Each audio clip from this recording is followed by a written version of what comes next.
Өткөн жылы март айында Сүлүктүү шаарынын спортчулары өлкө башчысына кайрылуу жолдоп спорт комплексин куруу муктаждыгы бар экенин билдирген. Алардын тилеги орундалып, калаада жаңы спорт комплекси ачылды. Ага министрлер кабинетинин төрагасынын орун басары, УКМК төрагасы Камчыбек Ташиев, жергиликтүү бийлик өкүлдөрү, жаш спортчулар жана шаар тургундары катышты.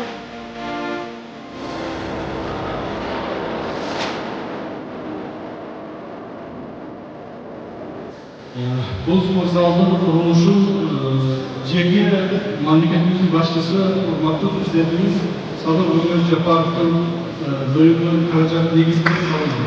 Мұны ашық айтып қойышымыз керек. Себебі дегенде ошол уақытта бюджеттен ақша бөлініш қиын болып, бюджеттен тартыс болып, біз жаңадан ушу мемлекетке тұрғанда Сүлүктүү шаарында ешкімсе құрылмайды. Шағын қиындалайды, қиындалады беріңізші деп қайырғанда, ұшыл кіші мені маған тапшыруға беріп, ұшылды құрғыла деп тапшыруға берді.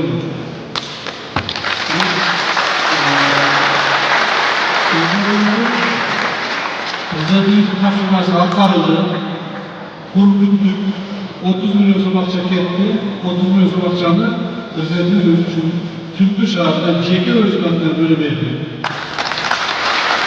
Сүлүктүү шаарында жаштар айрыкча күрөштүн ар кандай түрлөрү менен машыгып, арасында өлкөнүн чемпиондору дагы чыккандыгы маалым. Мындан улам заманбап типтүү спорт зал салууга зарылдык чоң болгон.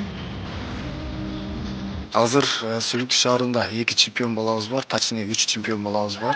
Бул биринчиси Абдуллаев Нурмухамед. Бул мировой деңгээлде грек-рим күрөшү боюнча Азия чемпиону.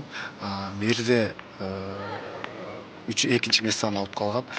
Азыр жаш спортсмендер Мавлянкулуу Бөрөбай деген өзүнүн иниси чыгып атат. Ал кече жакында өткөн Кыргыз Республикасынын U15 ошол турниринде чемпион аталып, азыр Азияга жолдомо алып, буюрса Азияга даярданып аткан учуру. Иш-чаранын жүрүшүндө министрлер кабинетинин төрагасынын орун басары, УКМКнын төрагасы Камчыбек Ташиев спортчулардын килем үстүндөгү беттешине күбө болуп, жеңүүчүлөргө медалдарын ыйгарды.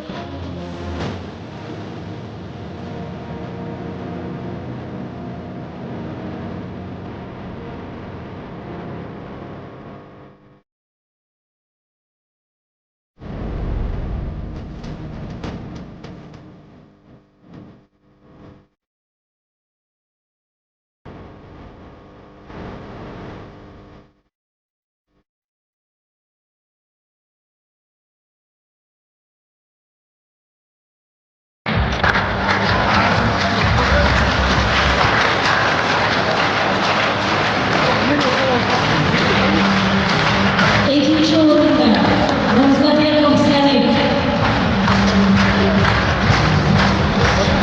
Birinci orunda Sarıbayat Almanbek.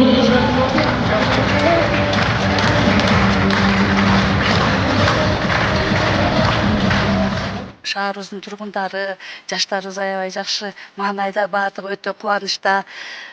Президенти, урматтуу президентибиз Садыр Нурзакочоевичке чоң рахматыбызды айтабыз, таазим кылабыз. Ушул жаштардын келечегин ойлоп, ушу заманбап балдарга спорт комплекс куруп, ушу балдардын келечегин ойлоп, ушу жакшынакай ушундай жакшы спорт сарайын бизге тартуулаганына биз аябай ыраазыбыз элибиз. Ошо чоң рахмат, ыраазычылыгыбызды билдиребиз. Элибиздин атыбыздан, өзүбүздүн атынан, үй бүлөмдүн атынан. Ошондуктан урматтуу аксакалдар, урматтуу элчи, мен сиздерди дагы бир жолу ушул жаңы ачылган имаратыбыздар менен куттуктоо менен сизге Кудай буюрса, мамлекетибиздин келечеги жакшы болот, мамлекетибиз күчтүү болот, мамлекетибиз коопсуз болот, мамлекетибизде жашаган элдерди биз Кыргызстандын жараныбыз деген сыймыктануу Кудай буюрса болот деген үмүттөмүн. Рахмат. Акылай Карабаева, Замирбек Тойчубаев, Аскар Маматисаков, Регион.